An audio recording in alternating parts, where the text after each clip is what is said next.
Video like जरूर कर लीजिए और ऐसे वीडियो लगातार फ्री में पाने के लिए चैनल को तुरंत सब्सक्राइब कर लीजिए और बेल आइकन को जरूर टैप कर लीजिए ताकि आगे भी सारे वीडियो आपको मिलते रहे। यूट्यूब में फॉलो करते हैं तो प्लीज ये वाला फ्री टेलीग्राम चैनल जरूर ज्वाइन कर लीजिएगा। सारे नोटिफिकेशन सारे अपडेट यहीं पे आते हैं, ध्यान रखिए। Hello everyone, welcome to study for civil services backup channel. मेरा नाम सुमेधा अग्रैडी है और हिस्ट्री के सेशन में हमने पिछले सेशन में वैदिक लिटरेचर के बारे में डिस्कस किया था और वैदिक रिवर्स के बारे में डिस्कस किया था कि टोटल जो है हमारे वैदिक संहिता में कितने रिवर्स मेंशन है, कौन कौन सी मेन रिवर है। फिर हमने वैदिक लिटरेचर डिस्कस किया था। ये जाना था कि वैदिक लिटरेचर को और श्रुति संहिता भी कहते हैं। क्यों कहते हैं? क्योंकि उसे जो है लिखा गया कब, उसको सुनने के माध्यम से जो है उस लिटरेचर की रचना हुई। ठीक, अब आ जाते हैं ऋग्वेदा पे।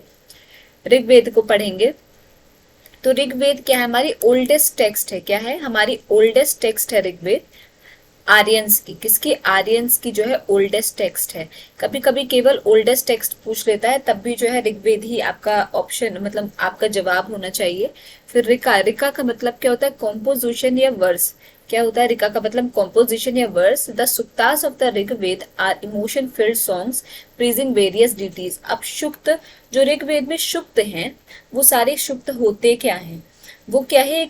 सॉन्ग्स हैं, गाने हैं, बहुत ही इमोशनल गाने हैं जिनमें देवी देवताओं का वर्णन किया गया है, उल्लेख किया गया है, उनको प्रेस किया गया है। ठीक है, तो देवी देवताओं के लिए जैसे हम अभी आरती गाते हैं या फिर उनके कुछ कीर्तन होती है, उसी तरीके से जो है बहुत ही इमोशन फिल्ड गाने थे और भक्तिमय जो है गाने देवी देवताओं को समर्पित, वो चीज थे सुक्त जो ऋग्वेदा में है। ठीक, it has a predominance of devotion.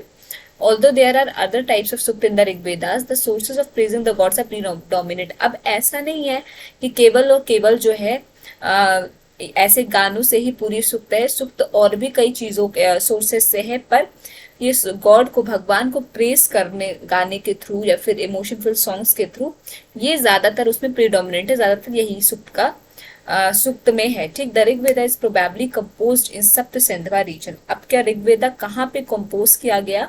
तो प्रोबेबली ऋग्वेदा स्टूडेंट्स आपका सप्त सिंधवा रीजन, जिसे हम आर्यंस के आगमन का रीजन भी मानते हैं, वहीं पे कंपोज किया गया। अब बहुत इंपॉर्टेंट लाइंस आने जा रही हैं कि ऋग्वेदा में कितने मंडल हैं, कितने शुक्त हैं, कितने मंत्रा हैं, मतलब क्या होता है। ठीक है, किसके द्वारा कंपाइल किया गया था, तो ये सारे के सारे बहुत इंपॉर्टेंट हैं। तो टोटल ऋग्वेदा में 10 मंडल हैं। कितने हैं? 10 मंडल हैं। 1028 शुक्त हैं। कितने हैं?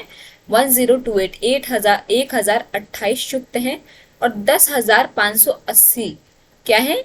मंत्र हैं। क्या है? 10,580 मंत्र हैं। किसमें? ऋग्वेदा में। कितने मंडल हो गए? 10 मंडल हो गए, 1028 शुक्त और 10,580 मंत्र हो गए। ठीक है, फिर आपके शुक्त का मतलब क्या होता है?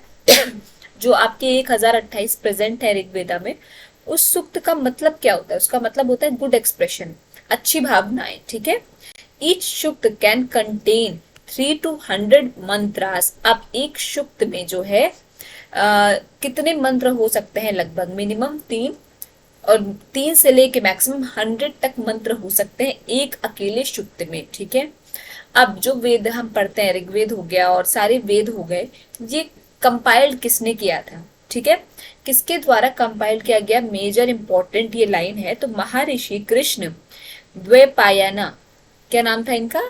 महर्षि कृष्ण द्वैपायना के द्वारा कंपाइल्ड किया गया आपका वेदास। ठीक है, इसी वजह से इसको क्या कहा जाता है? वेद व्यास। क्या कहा जाता है? वेद व्यास कहा जाता है। बहुत इंपॉर्टेंट लाइन है कि वेद आपका किसके द्वारा कंपाइल किया गया? तो महर्षि कृष्ण द्वैपायना के द्वारा कंपाइल किया गया। इसी वजह से इसको क्या बोलते हैं हम?